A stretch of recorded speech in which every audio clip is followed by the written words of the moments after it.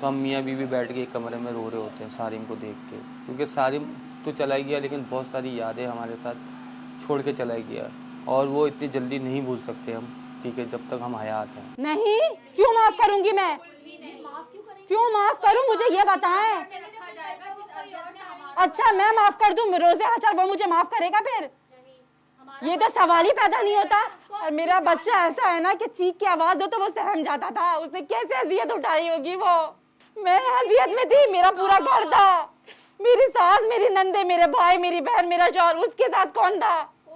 कोई नहीं था, उसने अकेले उठाई अजियत, वो अकेले उठाई उसने।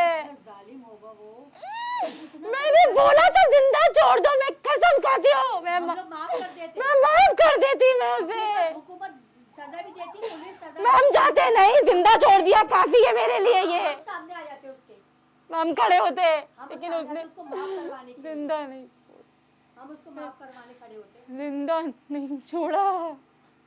नहीं, इस केस के बाद जो है ना, जब सारिम की जो है ना डेड बॉडी मिलने के बाद कोई नहीं आया हमारे पास, हुकूमत की जानिब से कोई भी अभी तक सामने हमारे पास नहीं आया। उसको तो इबरतनाक सजा देनी चाहिए, इसलिए ताकि अगला हर बंदा सोचने करने से पहले 1000 बार उसको ऐसा इबरत का निशान बनाया जाए कि कोई किसी के दिमाग में भी आए ना तो वो 100 बार सोचे, उसको ऐसी सजा उसको दी जाए कि कभी किसी का बच्चा ऐसे ना जाए वहां से।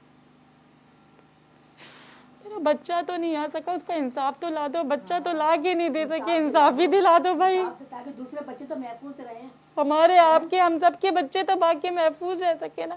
मेरा बस यही मुताल्ला है कि हुकूमत से कि इस केस को आप ज़्यादा ढीला नहीं छेड़िएगा, क्योंकि अब ये एवीसीसी जब इस केस के अंदर इन्वॉल्व हुई थी ना, तो हमारे अंदर भी एक उम्मीद की किरण जाग गई थी। लेकिन जब से ये केस आज सुबह मेरे ख्याल से कल रात में इन्होंने बिलाल कॉलोनी वाले को ही दे दिया, तो अब हमारी उम्मीद भी थोड़ी कच्ची हो गई है कि अब हमें लगता है कि वो मुलजिम नहीं पकड़ा जाएगा, क्योंकि जिस हिसाब से हमारे हुकूमती इदारे काम कर रहे हैं ना, नहीं, मुझे उम्मीद नहीं है।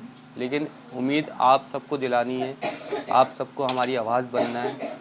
तो बस मेरी हुक्मरानों से यही अपील है कि भाई देखें, मुझे ना राशन चाहिए आपका, न किसी चीज़ की ज़रूरत है, बस आप उस कातिल को जो खुलेआम घूम रहा है अब तक, आप उस पे जल्दी से जल्द जो है उस पर कार्रवाई की जाए, ताकि कोई दूसरा सारिम इस तरीके का, इस ज़्यादती का शिकार ना हो।